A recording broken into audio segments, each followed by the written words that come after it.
है ना, जितना बड़ा बेटा हो गया इतने लहजे बिगाड़ के बात कर रहे। अब्बा के कह रहे अल्लाह 4 मेहमान आ रहे हैं, तो कह रहा शट अप, क्योंकि इस गधे को 4 इंग्लिश के बोल आ गए ना। अपने अब्बा से कह रहा शट अप, क्यों? कह रहा बेवकूफ हो तुम्हें पता है मेहमान कैसे बैठाए जाते? कहता आउट, आप बाहर जाइए, मैं देख लूंगा अपने मेहमानों को। वो जानवर अभी तो इतना भी बड़ा इंसान न बन सका कि अपने बाप को बाप कह लेता। खाली कोट पहनाने से गधा मास्टर नहीं हो जाता। बेशक अगर उसके कानों पे 8 पेन लगा दो वो डॉक्टर नहीं बनेगा। खुदा की कसम, इंसानियत अगर इंसान के अंदर है ना तो वह 1000 शैतान डॉक्टरों पे भारी होता है। इंसानियत असल होती है। और वो तरक्की पे लानत जो हमें अपनों का बेअदब बना दे, ये भी याद रखिएगा। जो हमें अपनों से दूर कर दे, लानत ऐसी तरक्की पे, लानत ऐसी कामयाबी पे जो हमें बाप का गुस्ताख बनाए। अल्लाह से कसरत नहीं, अल्लाह से बरकत मांगनी है। क्या मांगेंगे? बरकत मांगिए। कसरत तो यह है 15 लाख कमाते महीने में और खर्च 16 लाख होते। बताओ बंदा गरीब है क्या अमीर? गरीब। 15 कमा रहा है, 16 लाख खर्च कर रहा है, अमीर है क्या गरीब? जोर से। क्योंकि हर महीने 1 लाख का कर्जमंद हो रहा है। और बंदा कमाता है 5000 और 4000 खर्च कर लेता, 1000 बच जाता। बताओ बंदा अमीर है क्या गरीब? अमीर। बोले अमीर। ये बरकत और कसरत का फर्क है। 15 लाख में भी गुजारा ना हो इसे कसरत कहते हैं, और 500 रुपए में दिन कट जाए इसे बरकत कहते हैं। अपने रब से कसरत नहीं, बरकत मांगो, बरकत मांगो। शोहरत नहीं, इज्जत मांगो, इज्जत मांगो। और इज्जतें उन्हें मिलती हैं जो इज्जत वाले लोग होते हैं। करेंगे इंशाअल्लाह मां बाप का एहतराम। संडे को छुट्टी होती है स्कूलों की? मेरा टाइम खत्म हो गया, अभी ओवर चल रहा है, होती है कि नहीं? संडे को छुट्टी होती है, ऑफिस की, कॉलेजेस की, इन सब की छुट्टी होती है। तो कोई वाइफ के साथ, दोस्तों के साथ छुट्टी मनाने जाता है। अल्लाह तौफीक दे, घर में बूढ़ा बाप हो, खाने पीने की गुंजाइश हो, एक दिन गाड़ी में बैठा, लेके निकल मार्केट, उससे पूछ जैसे वो बचपन में पूछा करता था क्या खाएंगे। कभी बाप से कहना अब्बा क्या खाएंगे, दिखा कभी उनको अब्बा तुम्हारे दौर में ये कोल्ड ड्रिंक नहीं होती थी, अब्बा तुम्हारे दौर में ये आइसक्रीम नहीं होती थी, अब्बा इस दौर में देखो, अब्बा बताओ ना क्या खाओगे। खुदा की कसम, तेरे खिलाने से खून नहीं, तेरा इतना कहने से ही बाप का खून बढ़ जाएगा। इतना कह देने से बाप का खून बढ़ जाएगा। खाली कहो अब्बा खाना क्या है। रोज कहते हो ना बेटे बता क्या पकेगा, रोज पूछते हैं हम। बीवी कहती है ना क्या बनना है, पूछ लो बच्चों से। बच्चे कहते हैं चिकन खाना, मटन खाना, ये फ्राई वो फ्राई। हम ये कहते हैं, कभी माँ बाप को बैठा के कहे अब्बा आज तुम बताओ क्या बनेगा, आज जो तुम कहोगे वो पकाया जाएगा। कभी उनकी मर्जी से भी खिलाओ, कभी उनकी मर्जी से बनाओ। और बीवी से कहते सुन, बहुत सुनी है, हर जगह अपनी चलाई हमने, लेकिन आज के बाद हमारे माँ बाप की चलनी है। इनकी मर्जी से पकेगा, जो ये कहेंगे वो खिलाया जाएगा। खुदा की कसम मैं समझता हूं 50% दवाएं बंद हो जाएंगी अगर औलाद बाप के साथ ये रवैया इख्तियार कर ले। एक टूटा हुआ इंसान, एक बिछड़ा हुआ इंसान, एक जंगल में खोया हुआ इंसान किसकी तलाश करता है? एक सच्चे हम सफर की, एक हमदर्द की, एक ऐसे शख्स की जो उसका दुख सुन सके। बाप उसी खोए हुए इंसान की तरह है बुढ़ापे में, उसी टूटे हुए शख्स की तरह है बाप जिसे दुनिया ने छोड़ दिया हो। वो चारपाई पे पड़ा है, उसे आज तेरे सेब की जरूरत नहीं, तुम्हारे जूस की जरूरत नहीं, आज उसे तुम्हारे 2 मीठे बोलों की जरूरत है। बेशक। लोग पूछते हैं क्या करें अब्बा की खिदमत, मैं सीधी बात कह देता हूं, अब्बा की खिदमत ही अगर करनी है ना, बूढ़ा बैठा हो ना, और टेक लगा के बैठा हो, आ पीछे खड़ा हो, कंधे दबा के कहे अब्बा इन्हीं कंधों पे लेके जाते थे ना, वो मुस्कुरा के तुझे देखेगा, खुदा की कसम दुआएं होने लग जाएंगी। तू कभी कंधे दबा उसके, कभी तलवों में बैठ, कभी उसके गले में हाथ डाल, यारों के साथ तो खड़े हो जाते हो, बगल में बगल डाल के खड़े हो जाते हो, यूं भी लिपटा लेते हो, यूं भी पकड़ लेते हो, कभी बाप के कंधे पे हाथ रख के अब्बा बताओ ना जिंदगी का कोई मंजर तुम्हें याद है कि नहीं, बताओ तुमने जवानी में कौन सा बड़ा कारनामा किया था। खुदा की कसम देखना जो ऐसे सिमट के बैठा होता है, जब बच्चे कहते हैं अब्बा बताओ जवानी का, फिर वो यूं होके बैठ के कहता है सुन जब मेरी उम्र 25 साल थी मैंने ये कारनामा अंजाम दिया था, जब मैं 30 साल का हुआ मैंने ये कारनामा अंजाम दिया, और जब बात तारीफ की आए वाह वाह कह के उसका हौसला बढ़ाता जा और ये कहता जा अब्बा ये तेरा जिगर था जो तूने किया है, ये तेरा हौसला था जो तूने किया है, अब्बा हमसे तेरी तरह नहीं होगा, इतना कह के तो दे। खुदा की कसम अगर बुढ़ापे में जवानी नजर ना आ जाए तो आके बात कर ले। नारे तकबीर, नारे रिसालत, अजमते वालिदैन अल्लामा मुफ्ती हम्माद रजा साहिब किबला। सुभान अल्लाह। वक्त दो अपने बाप को, बैठा करो उनके पास, कभी पूछो उनसे हाल चाल, अब्बा बताओ ना कैसी कट रही है, अब्बा बताओ ना क्या हो रहा है, वो तुम्हें हाल दिल बताएगा, वो तुम्हें हाल दिल बताएगा। फिर उसके साथ बैठो, उससे पूछो, उसको सुनाओ अपनी, खुदा की कसम फिर जीने के मजे देखो। बेटे बैठे मेरे सामने, कोई ऐसा नहीं है जो हम में बिना बाप के आया है ना, सारे बाप वाले लोग हैं ना अल्हम्दुलिल्लाह, है कि नहीं भाई? समझदार बच्चे बैठे हैं, कोई ना समझ नहीं है, फिर सर नहीं हिलाना है, जबान से बोलना है कि नहीं, सारे बाप वाले लोग हैं ना। अल्लाह ने सबको बाप की नेमत से नवाजा है, ये अलग बात है, कुछ कब्रिस्तान में आराम कर रहे हैं, कुछ बिस्तर में आराम कर रहे होंगे, लेकिन सारे बाप वाले लोग। जानते हो जिसका बाप ना अपनी कठिनाइयां गिनाया करे, उस बेटे पे लाजिम है वो और ज्यादा सिमट के अपने बाप के पैरों में बैठे। आज तुम्हारी जेब पे मेडल लग गया ना, आज तुम शान वाले हो गए ना, लेकिन बाप के आगे कुछ नहीं, बाप के आगे कुछ नहीं। वो कभी तुम कहो ना अब्बा बताओ ना घर का खर्च कैसे चलता था, वो ये कहना यार तुम्हारे दौर की तो बात अलग है, हमने तो यार रक्शे चला के बस पेट पाले। तो उसके कदमों में बैठ के कहे अब्बा आज जो ये कलम का दौर है ना, ये तेरे रक्शे का कमाल है, उस कामयाबी को भी बाप की मजदूरी पे डालो। कभी कभी ना बेटे कह देते हैं तुम्हारे रक्शे की वजह से हम जलील हुए, तुमने किया ही क्या है रक्षा चलाने के लिए। ओ भाई जब बाप पसीने में डूब के घर आए ना मजदूरी का पैसा लेके, और पसीने में कपड़े भीगे हों, उसे मजदूर कह के जलील न कर, उसका हाथ पकड़ के कह अब्बा एहसान है कि तू हमें पाल रहा है, शुक्र है तेरे कपड़े मेहनत के पसीने में तो भीगे हैं, लेकिन किसी के हराम के खून में भीगे हुए नहीं हैं। तूने हमें चटनी के, हमें पसीने की कमाई की चटनी खिलाई है, हराम के मुर्गे नहीं खिलाए हैं।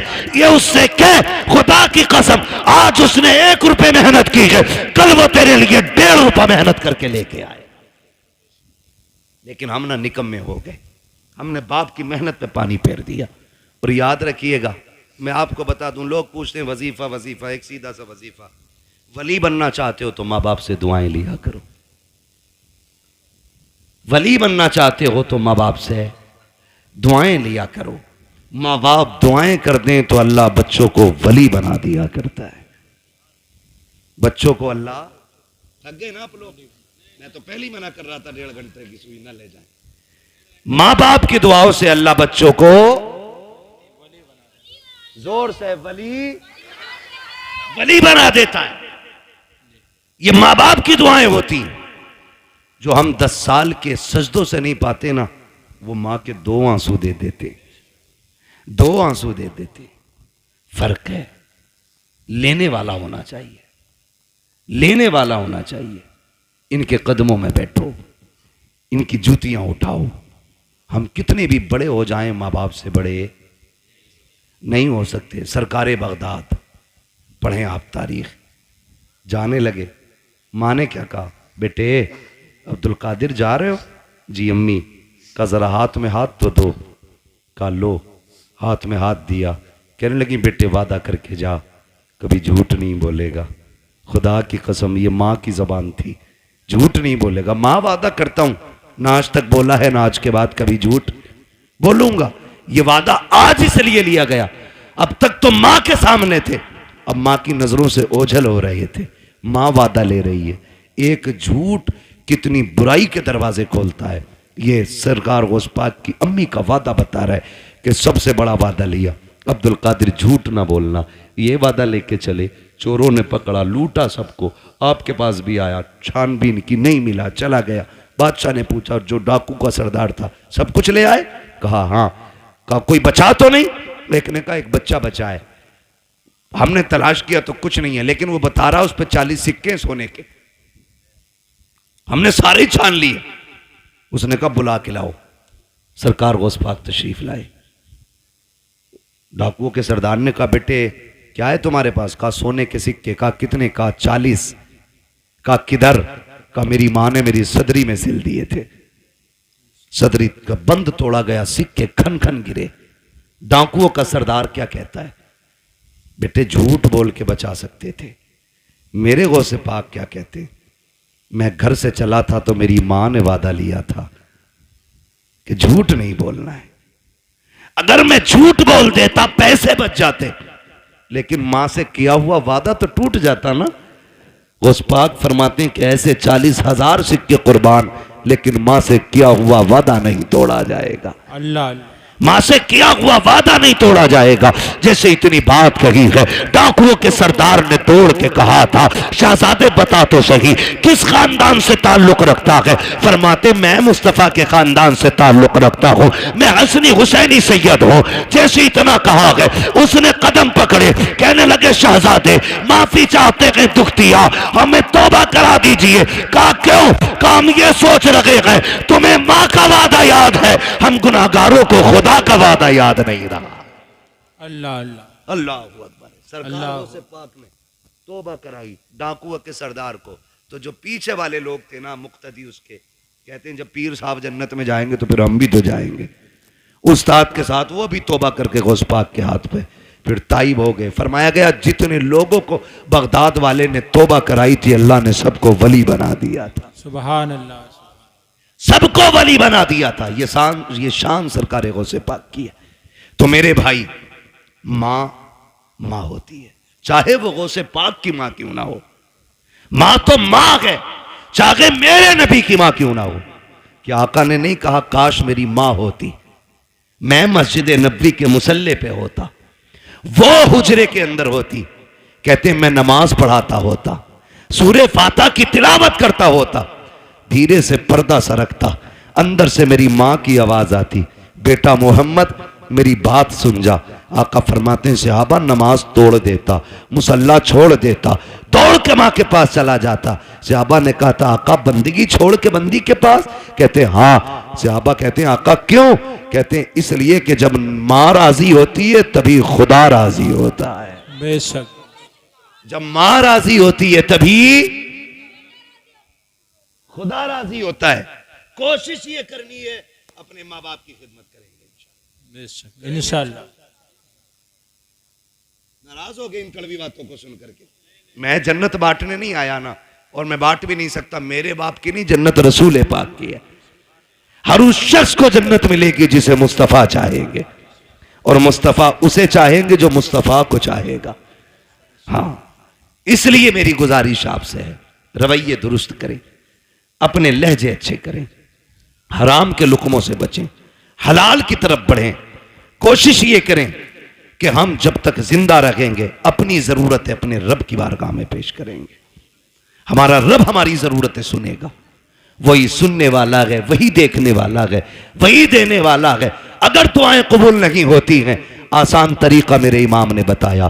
कहते हैं वही रब है जिसने तुझको हमतन करम बनाया, हमें भीख मांगने को तेरा आस्था बताया। तुझे हमद है खुदाया, तुझे हमद है खुदाया। वो कवारी पाके मरियम व नफ़ख्तु फीह का दम है अजब निशान आज़म, मगर आमिना का जाया वही सबसे अफजल आया, वही सबसे अफजल आया। वो भाई नौजवानों, बच्चों, बुजुर्गों, मुसीबत आ जाए हराम की तरफ हाथ नहीं बढ़ाना गए, अपने रहमान की तरफ हाथ बढ़ाना गए, अपने रब की तरफ हाथ बढ़ाना गए।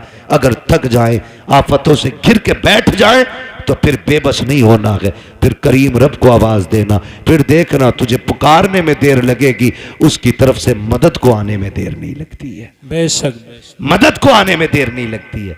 लेकिन रवैया ही उल्टा, पेट में दर्द उठेगा कह रहा हाय मैया, फिर मैया आ गई तो कह रहा हाय डॉक्टर। डॉक्टर ने कहा बस्ट हो गया अब ना बचेगा, तो कह रहा या अल्लाह, ये जो बाद में आया ना या अल्लाह, ये पहले आना चाहिए था, ये पहले आना था। बस इतना बदलना है अपने को। जब दर्द लगे, चोट लगे, नुकसान हो, तो या अल्लाह सबसे पहले जबान से निकलना चाहिए। तुम पहली तकलीफ है अपने रब को आवाज दो। खुदा की कसम वो ऐसा कादिर मुतलक है, ऐसा कादिर मुतलक है कि किसी तबीब, किसी दवा, किसी हकीम, किसी अक्लमंद की जरूरत नहीं पड़ेगी, वो अपने करम से तुम्हें लम्हों में शिफा अता फरमा देगा। वो बहुत बड़ा नाम सुना होगा अपने हजरत इब्राहिम बिन अदहम, सुना है ना? इतने बड़े रुतबे वाले के बादशाह थे अपने वक्त के बादशाह। लेटे हुए अपने महल में तो अचानक धब धब की आवाज आई। ख्याल आता कि हम भी रब को राजी करें। धक धक की आवाज आई, पूछा कौन है? आवाज आई कि हम हैं। क्या कर रहे हो? क्या ऊंट ढूंढ रहे हैं।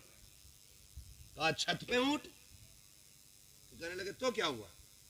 ऊंट गुम गया, हम अपना ऊंट ढूंढ रहे हैं। कहा छत पे तुम्हें ऊंट मिल जाएगा। तो उन्होंने कहा सुनो, अगर हमें छत पे ऊंट नहीं मिलेगा तो तुम्हें भी तो इन बिस्तरों पे खुदा नहीं मिल सकता है। ऊंट तलाश करने के लिए जंगल जाना है तो फिर तुम्हें भी ये शाही लिबास बिस्तर छोड़ कर रब को तलाश करना पड़ेगा। छोड़ दिया, सब लात मार दी, ठोकर मार दी, जंगलों में निकल गए, अल्लाह अल्लाह करने लगे। आपके मामू हजरत इब्राहिम बिन अदहम के पास गए।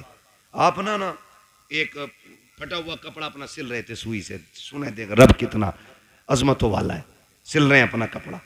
वो कह रहे ना, मामू पहुंच गए, सलाम वालेकुम। वालेकुम, कैसे? बस अपनी गुदड़ी सिल रहा। मामू ने कहा कितने अच्छे दिन थे जो शाही लिबास पहनते थे, ताज रहता था, खादिम खड़े रहते थे, क्या मिला तुम्हें ठुकरा के बादशाह? आज ये फटे कपड़े सिल रहे हो ना, क्या मिला? क्या मिला? आपने इतना सुना ना, कि पूछना चाहते हो मुझे क्या मिला? कहा हाँ, आपने जो सुई हाथ में थी दरिया में फेंक दी। कले सुई थी, उससे भी हाथ धो बैठा, अब सिलेगा कैसे? फरमाने लगे ठहरो, आवाज देते मछलियों जरा सुई लेके आओ।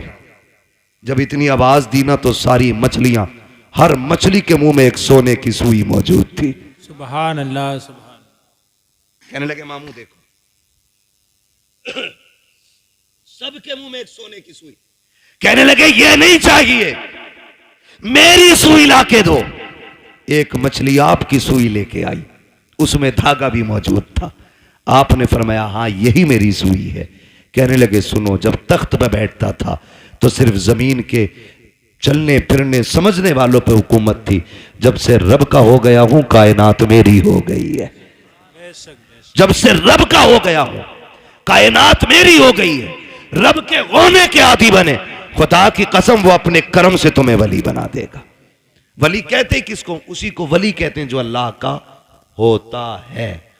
वो बात याद आ गई, एक ना दीवाना गुजर के जा रहा था, दीवाना गुजर के जा रहा था, बारिश का मौसम।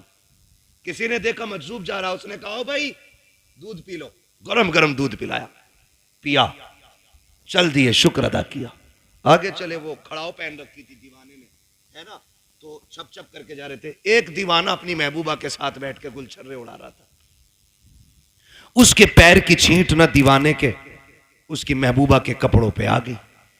उसने कहा पागल दिखता नहीं है? उसने कहा मैडम क्या हुआ? जो उसका महबूब था कहा कि इसने मेरे कपड़ों पे गंदगी डाल दी। तो महबूब था उसका, ओवर एक्टिंग भी की, थोड़ा सा उठा और दीवाने के थप्पड़ मार दिया। दीवाने ने आसमान की तरफ देखा, कहने लगा शुक्र है मालिक तेरा, कभी बैठा के दूध पिलाता है, कभी थप्पड़ लगवाता है, कभी दूध पिलाता है, कभी थप्पड़ लगवाता है। अभी चंद कदम चला था, ये तो गुजर गया। वो उठी अपनी जगह से, चली, गिरी और मर गई। मर गई। किसी ने कहा कि जिसके थप्पड़ मारा ना उसने बद्दुआ की थी। लोग दौड़े, पकड़ के लाए, कहने लगे तूने इसके लिए बद्दुआ की थी? उसने कहा नहीं। कहा फिर ये मर कैसे गई? कहा सीधी सी बात, हिसाब बराबर हुआ है। कहा क्या? कहा जब मेरे पैर से कीचड़ उछल के इसके महबूब के ऊपर पड़ी तो इसको बुरा लगा, इसने मुझे थप्पड़ मारा, और जब इसने मुझे थप्पड़ मारा तो फिर मेरे महबूब को बुरा लग गया। इसने अपनी हैसियत से बदला लिया, उसने अपनी शान के मुताबिक काम कर दिया। उसने कहा झगड़ा कोई नहीं, हिसाब बराबर है, हिसाब बराबर है। यही हजरत अली फरमाते हैं कि जब भी तुम्हारा मुकाबला किसी गरीब से हो तो अल्लाह से डरना, गरीब से डर जाना, कमजोर से डरना, भले ताकतवर से मत डरना। किसी ने कहा था अली कमजोर से क्यों डरना? ताकतवर से डरना समझना आता है, कमजोर से डरना समझना नहीं आता। तब हजरत अली ने कहा था सुनो, जब ताकतवर पे तुम ताकत दिखाओगे तो वो अपनी ताकत से बदला ले लेगा, लेकिन अगर तुम कमजोर पे ताकत इस्तेमाल करोगे तो वो बदला खुद नहीं लेगा, उसका बदला अल्लाह लेता है। कौन लेता है? अल्लाह लेता है। इसलिए हमेशा कोशिश ये करना कभी किसी का दिल ना टूट जाए, कभी किसी की आह ना लग जाए। और भाई शान से जी लेना ही काफी नहीं है। ये जनाजे के कंधे भी बड़े अहम हुआ करते हैं, जनाजों में चलने वाले लोग भी बड़े अहम होते हैं। खाली भीड़ बढ़ा लेना काफी नहीं है, उनके अंदर हमदर्दों का होना भी बड़ा जरूरी होता है। किसी को इतना सता के ना जाना कि तेरे जनाजे में हंसता हुआ जाए और वो ये कहे अच्छा हुआ मर गया। अगर किसी ने इतना कह दिया, अल्लाह कयामत में तेरे बगल में खड़ा करके कहेगा बता क्या दिल दुखाया था जो तेरी मौत पे ये खुश हो रहा था, कितना सताया था जो इसने तेरी मौत पे खुशियां मनाई थी। कोई बचाने वाला नहीं होगा। अपने मरने के बाद ऐसे हालात छोड़ जाना ताकि गरीब रो के ये कह सके मालिक आज के बाद सहारा कौन बनेगा, भूखों को कौन खिलाएगा, प्यासों को कौन पिलाएगा। ऐसे लोग छोड़ जा, तेरा तीजा हो ना हो तुझे बख्शवाने के लिए कब्र में मुस्तफा आ जाए। सुभान अल्लाह। असल ये है लहद में इश्क रुखे शह का दाग लेके चले, अंधेरी रात सुनी थी चराग लेके चले। तेरे गुलामों का नक्शे कदम है राहे खुदा, वो क्या भटक सके जो ये सुराग लेके चले। इसलिए अपने मरने के लिए तैयारी कर ले। अरे हम तो मर जाएंगे यार, हमें क्या देखना। नहीं, बड़ी गैरत आती है, बड़ी गैरत आएगी। बहुत गौर से ये बात सुन ले मेरी। कई बार ऐसा होता है अब्बा की कब्र पे खड़े होकर बेटा कहता भाई मेरे अब्बा ने किसी के पैसे लिए तो बता दो, मैं दे दूंगा, मैं दे दूंगा। अब्बा की कब्र पे खड़े होकर। भाई मैं इस माइक की वजह से अपनी रोटेशन पे नहीं बोल पा रहा हूं, शजरा तो कतई नहीं पढ़ पाऊंगा इस पे। मैं बिना माइक के पढ़ दूं क्योंकि माइक जो है ना, जब मैं अपनी ताकत में आ रहा हूं तो ये बिल्कुल दबा दे रहा है। ये थोड़ा सा ये डिस्टर्ब हो रहा है ना इसमें। वो उनकी कमी नहीं है, थोड़ा मशीनरी ऐसी है, आपने थोड़ा सा ज्यादा ही सस्ता कर लिया है ना। जब जलसा बड़ा किया करो ना तो सेटिंग सही नहीं हो पाई शायद इसकी। मैं अपनी खुद रोटेशन पे जिस लय में मैं बात बोलता हूँ बोल ही नहीं पा रहा हूँ। थोड़ी देर बोलता हूँ आपको ही समझ आना बंद हो जाती है ना। बस तवज्जो करने थोड़ा सा, जरा बोल दें सुभान अल्लाह। मैंने क्या बात कही अभी आपसे?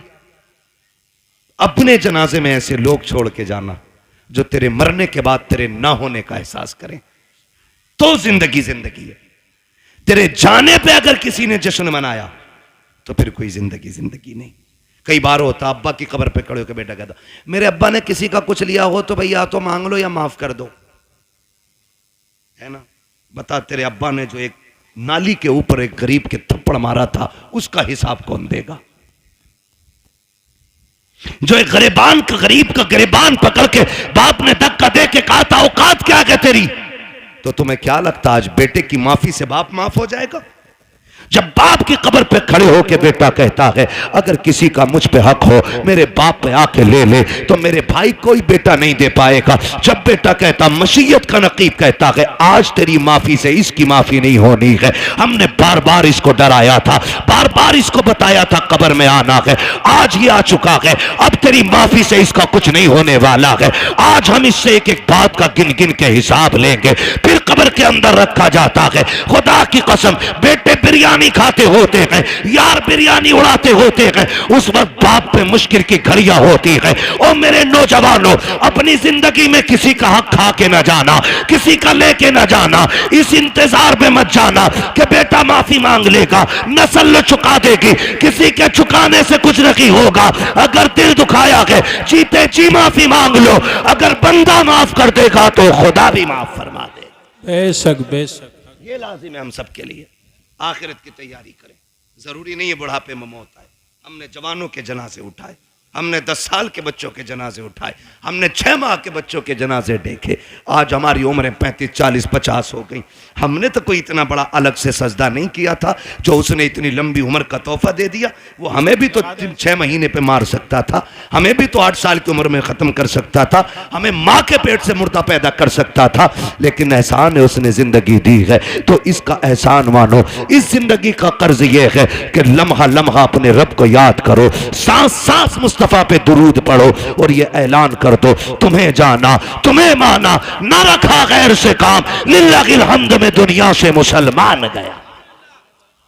ठीक है जी, मेरी बात मुकम्मल हो गई है। अल्लाह बुजुर्गों का सदका अता फरमाए। भाइयों की फरमाइश है शजरा पढ़ दूं। ऑपरेटर साहब से गुजारिश है, शजरा पढ़ना है, थोड़ा सा इसको आवाज़ दे दो अगर है इसमें तो, वरना तो फिर इसे उठा के ले जाके रख लो। मैं बिना माइक के पढ़ लेता हूँ। जरा बोल दो सुभान अल्लाह, जोर से और जोर से, कहीं पुलिस पकड़ के न ले जाए। इस्ता बोलो। हाँ, कभी कभी तो ऐसा लगता है कि हम इसमें नहीं बोले मर जाएंगे। अगर महफिल में मौत आ भी गई ना तो सुने, वो कहा था किसी ने, तेरे दामने करम में जिसे नींद आ गई है, जो फना न होगी ऐसी उसे जिंदगी मिली है ना। यहाँ मरने वाले भी इंशाअल्लाह मदीने में जाके आँख खोलेंगे। पहली बात तो मदरसा है, हुजूर का घर है, फिर हुजूर की महफिल है ना। हुजूर की महफिल में आंख लग जाए और ख्वाब आता है ना तो फिर हुजूर ही तशरीफ लाया करते, हुजूर ही तशरीफ लाते। जरा बोल दे मचल के सुभान अल्लाह। भाई जो जबरदस्ती खाना खिलाने कह रहे थे, हैं नहीं हैं सारे लोग, अभी गए तो नहीं है ना कमेटी वाले। अल्लाह आपको सलामत रखे। आपको साथ देना है। जब मैं हाथ का इशारा करूं ना तो समझ जाना मौलवी सांस लेना चाह रहा। बात सही रहती है साहब, बात सही है। ठीक है भाई कारी यूनुस साहब। हाँ, जब मौलवी इशारा करे समझ लो मौलवी की तांत घुट रही है, अगली सांस लेना चाहता है। उसी बीच में आपको जोर से क्या बोलना है? इतनी जोर से तो वो बोलते हैं कि जो सुनना ना चाहते हैं। आप सुनना चाहते फिर इतनी सस्ती से बोलें सुभान अल्लाह। हाँ, तो जब आप इतनी जोर से सुभान अल्लाह कहोगे तो मैं इसकी आड़ में सांस ले लूंगा। अल्लाह चाहेगा आपको नेकी मिल जाएगी और वो बड़ा करीम है, जब आपको देगा तो फिर हमें भी अता कर ही देगा, है ना। तो हाथ का इशारा होगा, फिर क्या बोलना है आपको? सुभान अल्लाह। ये देखो, तुम चेयरमैन हो, ये जमींदार लोग हैं और ये तो तख्त नशीन शहनशाह लोग हैं। कह जी हम चेयरमैन हैं, ठीक है। तो जमींदारों से लेकर चेयरमैनों तक, चेयरमैनों से लेकर दरबानों तक, दरबानों से लेकर के तख्त नशीनों तक, सभी से गुजारिश है मेरा साथ देंगे और मोहब्बत से बोलेंगे सुभान अल्लाह। कई लोग तब भी ऐसे घूर के देख रहे हैं कि डेला मार देंगे। मर्जी है तुम्हारी। मेरे भाई ने कहा इसलिए पढ़ रहा हूं शजरा, वरना कतई नहीं पढ़ता, इतना थक गया हूं। बोले जरा। मैं एक बात बता दूं, मैं नमाज की नीयत नहीं बांध रहा हूं।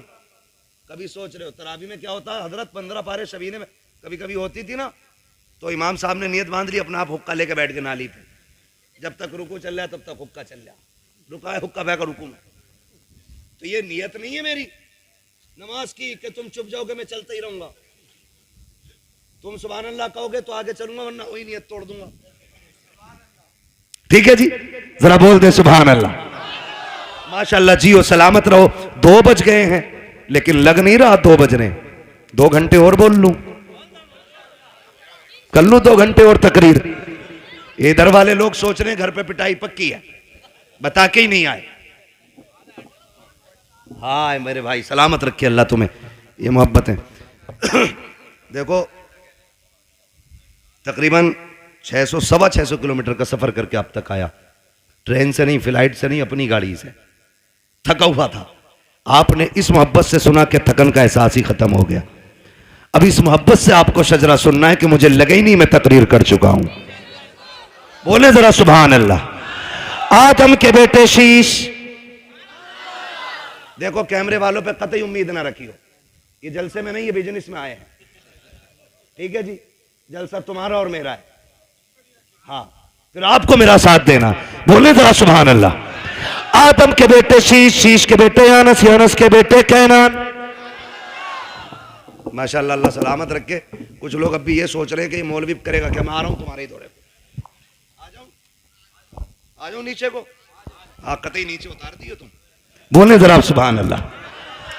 आदम के बेटे शीश, शीश के बेटे यानस, यानस के बेटे कैनान, कैनान के बेटे मेलाइल, मेलाइल के बेटे ब्यारत, ब्यारत के बेटे इदरीस, इदरीस के बेटे मुतवशिक, मुतवशिक के बेटे लबकने के नाम, लबकने के नाम के बेटे नूह, नूह के बेटे शाम, शाम के बेटे जुलात, जुलात के बेटे शालिक, शालिक के बेटे आबिर, आबिर के बेटे दाता, दाता के बेटे रावा, रावा के बेटे सारू, सारू के बेटे नाखुर, नाखुर के बेटे तारिक, तारिक के बेटे इब्राहिम खलीलुल्लाह, इब्राहिम खलीलुल्लाह के बेटे इस्माइल ज़बीहुल्लाह, इस्माइल ज़बीहुल्लाह के बेटे केदार, केदार के बेटे अवाम, अवाम के बेटे हमल, हमल के बेटे साबित, साबित के बेटे सलमान, सलमान के बेटे रईसा, रईसा के बेटे इलियासा, इलियासा के बेटे औद, औद के बेटे हव्वा, हव्वा के बेटे अदनान, अदनान के बेटे मोहित, मोहित के बेटे नदार, नदार के बेटे मुदर, मुदर के बेटे इलियास, इलियास के बेटे मुदरिक, सुभान अल्लाह सुभान। इलियास के बेटे मुदरिका, मुदरिका के बेटे खदीमा, खदीमा के बेटे किनाना, किनाना के बेटे नदर, नदर के बेटे मालिक, मालिक के बेटे फहर, फहर के बेटे गालिब, गालिब के बेटे लुई, लुई के बेटे काब, काब के बेटे मुर्रा, मुर्रा के बेटे किलाब, किलाब के बेटे कुसई, कुसई के बेटे अब्दे मनाफ, अब्दे मनाफ के बेटे हाशिम गए, हाशिम के बेटे अब्दुल मुत्तलिब गए, अब्दुल मुत्तलिब के बेटे अब्दुल्लाह गए, अब्दुल्लाह के बेटे मोहम्मदुर रसूलुल्लाह। नारे तकबीर, नारे रिसालत, नारे गौसियत, मसलके आला हजरत उलमाए अहले सुन्नत अल्लामा मुफ्ती हम्माद रजा साहिब किबला। सुभान अल्लाह। बस जो हुए गलत उनको माफ फरमाए रब्बे कायनात। जिंदगी ने दिया साथ, फिर होगी मुलाकात, चमन रहा फूल खिलेंगे, जिंदगी रही फिर मिलेंगे, मुसाफिर हैं हम भी, मुसाफिर हो तुम भी, किसी मोड़ पर फिर मुलाकात होगी। फकीरान आए सदा कर चले, सदा खुश रहो ये दुआ कर चले। सारे लोग कलमा शरीफ पढ़ लीजिए, ला इलाहा, और जोर से ला इलाहा इल्लल्लाहु मुहम्मद।